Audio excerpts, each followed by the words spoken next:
There are Hollywood family dramas, and then there is the epic multi-generational saga of the Allen Farrow family. It's a narrative more complex, more tragic, and more fiercely debated than any film Woody Allen has ever directed. At its center are his children, whose lives have been profoundly defined by genius, scandal, and a familial schism that has drawn public battle lines for over 3 decades. Number 4. Dylan Farrow, The Allegation, and a voice reclaimed. Born in July 1985, was adopted by actress Mia Farrow as an infant. At the time, Mia was in a long-term relationship with Woody Allen, and he would go on to formally co-adopt Dylan in December 1991. Just weeks later, the family unit catastrophically imploded when Mia discovered Woody's secret sexual affair with her older adopted daughter, Soon-Yi Craven. In the midst of this acrimonious split, in August 1992, a 7-year-old Dylan alleged that Woody Allen had sexually molested her. This accusation became the explosive epicenter of the Allen Farrow feud. Dylan's account, which she has maintained with remarkable consistency for decades, involves Allen leading her to the attic of their Connecticut country home, telling her to lie on her stomach and play with her brother's electric train set, and then sexually assaulting her. The allegation set off a firestorm of investigations, the results of which were complex, contradictory, and ultimately legally inconclusive. 2 key reports came to define the battle lines. The Child Sexual Abuse Clinic at Yale New Haven Hospital, after an evaluation, concluded that no sexual abuse had occurred. Their report described Dylan as a child who had difficulty distinguishing fantasy from reality and controversially suggested her allegations may have been influenced or coached by her mother. In stark contrast, the lead prosecutor on the case in Connecticut, State Attorney Frank Mako, announced that his investigation had found probable cause to press charges against Allen. However, he made the fateful decision not to prosecute, citing Dylan's fragile emotional state and his desire to avoid putting her through the trauma of a trial. This lack of a definitive legal outcome created a vacuum where 2 fiercely opposing narratives would battle for public opinion for the next 30 years. Woody Allen has always vehemently denied the allegation, framing it as a disgraceful lie fabricated by a vengeful Mia Farrow as retaliation for his affair with Soon-Yi. For many years, Dylan remained publicly silent, but in 2014, at the age of 28, she powerfully reclaimed her story with an open letter published on Nicholas Kristof's New York Times blog. In it, she recounted her memory of the alleged assault in graphic detail and directly challenged the Hollywood community, asking stars who worked with her father if they had forgotten her story. The letter was a seismic event, forcing a public re-examination of the long-simmering controversy. In January 2018, with the Me Too movement in full force, she gave her first televised interview, and in 2021, she was the central voice in the explosive 4-part HBO docuseries Allen v. Farrow. The series presented a comprehensive, emotionally compelling case from her and Mia's perspective, using intimate home video, court documents, and new interviews to bolster her claims and critique the original investigations. Beyond the controversy, Dylan Farrow has built her own life as a wife, a mother, and an author. She has channeled her lifelong love of storytelling into a career writing young adult fantasy novels. Her debut, Hush, 2020, and its sequel, Veil, explore themes of powerful figures controlling narratives, the suppression of truth, and the courage required to speak out. Themes that resonate deeply with her own life story. She has also become a dedicated advocate for survivors of sexual assault, even supporting legislative efforts like California Senate Bill 654, aimed at better protecting children in custody cases. Number 3. Ronan Farrow, the Pulitzer-winning journalist and unwavering advocate. Born in 1987, is the only biological child of Mia Farrow and Woody Allen. A child prodigy, he graduated from Bard College at 15, went on to Yale Law School, and became a Rhodes Scholar at Oxford. His early career was in public service, serving as a UNICEF spokesperson and later as a diplomat in the U.S. State Department, working for Richard Holbrooke and Hillary Clinton. Ronan has been an unwavering and vocal supporter of his sister Dylan and his mother Mia. He has publicly condemned Woody Allen, not just for the abuse allegations, but also for what he calls the moral transgression of marrying Soon-Yi, his adoptive sister. "He's my father, married to my sister," Ronan has stated. "That makes me his son and his brother-in-law. That is such a moral transgression. I cannot see him."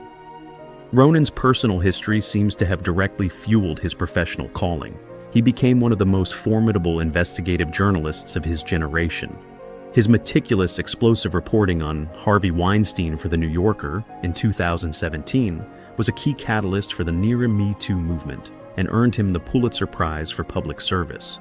His subsequent best-selling book, Catch and Kill: Lies, Spies, and a Conspiracy to Protect Predators, detailed the shadowy world of surveillance, intimidation, and media complicity used by powerful figures like Weinstein to silence accusers. He argued that the tactics used to try and stop his Weinstein investigation mirrored the self-perpetuating spin machine he saw his father employ. Ronan has gone on to expose wrongdoing by figures like CBS head Leslie Moonves and New York Attorney General Eric Schneiderman, as well as investigating the financial ties of the MIT Media Lab to Jeffrey Epstein. His work consistently focuses on exposing systemic abuse and the complicity of powerful institutions. While his mother, Mia, once fueled speculation that Ronan's biological father might be Frank Sinatra, Ronan has largely deflected the sensationalism with wit, all while remaining a fierce defender of his sister's truth and a powerful voice for accountability. Number 2. Moses Farrow, the therapist with a shocking counter-narrative. Born in South Korea in 1978 with cerebral palsy, was adopted by Mia Farrow in 1980, and later co-adopted by Woody Allen in 1991. During the 1992 custody battle, a 14-year-old Moses publicly sided with his mother, stating he no longer considered Woody Allen his father. But as an adult, Moses's perspective underwent a stunning reversal. He reconnected with Woody Allen, became his staunchest defender, and severed ties with Mia Farrow. In 2014, and more extensively in a 2018 blog post titled "A Son Speaks Out," Moses publicly accused his mother, Mia Farrow, of being a physically and emotionally abusive parent. He called his earlier denunciation of his father the biggest regret of my life. His essay presented a shocking counter-narrative to the family's public story. He alleged that Mia Farrow engaged in unbridled rages and that he was often hit. He claimed to have witnessed siblings, some of whom were blind or disabled, being dragged down a flight of stairs to be thrown into a bedroom or a closet. He specifically claimed that his paraplegic brother Thaddeus, who later died by suicide, was once locked in an outdoor shed overnight as punishment. He also offered a detailed refutation of Dylan's attic story, asserting that there was no electric train set and that the attic was an unfinished crawl space unsuitable for play. He claimed to have witnessed Mia coaching Dylan on what to say. Moses connected the tragic deaths of 3 of his siblings to this allegedly abusive environment. His sister Tam Farrow, who was blind, he claimed, died by suicide in 2000 after a fight with Mia, not from an accidental overdose, as was reported. He also noted the suicide of his brother Thaddeus in 2016 and the death of his sister, Lark Previn, in 2008, from AIDS-related complications after a life of poverty and addiction. Moses is now a licensed marriage and family therapist in Connecticut, specializing in adoption trauma. He says his professional work is deeply informed by his own horrifying upbringing. His explosive allegations have provided a powerful alternative narrative for those who doubt Dylan's claims and have further entrenched the deep, painful divisions within the Farrow family. Dylan has responded with deep hurt, calling his claims a betrayal and stating that her brother is dead to me. Number 1, Beshay and Manzi Allen. A new family, a shielded life.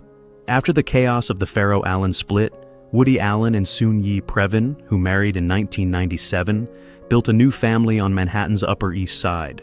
They adopted 2 daughters, Beshay Dumaine Allen, born in 1998, and Manzi Teo Allen, born in 2000. Their names are a tribute to Woody Allen's deep love for jazz. Beshay is named for clarinetist Sidney Bechet, and Manzi Teo for musicians, Manzi Johnson and Lorenzo Teo. Their upbringing has been characterized by a concerted effort by their parents to provide a stable and loving atmosphere, often away from the public eye. Soon-Yi, as a full-time mother, has reportedly immersed them in the cultural life of New York City, with museums and Broadway shows, experiences she felt she missed in her own childhood. Bechet attended the prestigious Brearley School and graduated from Bard College with a degree in art history, where she also played on the women's tennis team. Manzi attended Whittier College in California. While intentionally shielded from the press, the sisters have made occasional public appearances with their parents. Most notably in September 2023, Bechet and Manzi, then 24 and 23, walked the red carpet at the Venice International Film Festival for the premiere of their father's 50th film, Coup de Chance. Bechet even worked on the film's costumes. It has been reported that both daughters, described as well-adjusted and world-wise, have spoken up publicly in response to the online hatred aimed at their family. While direct quotes are scarce, this reported loyalty suggests that the private, nurturing environment their parents sought to create has fostered a strong and united family front. Their lives represent a very different chapter in the Woody Allen story, a family built in the aftermath of public scandal and committed to a narrative of privacy and solidarity. What are your thoughts on this complex family saga? Let us know in the comments below.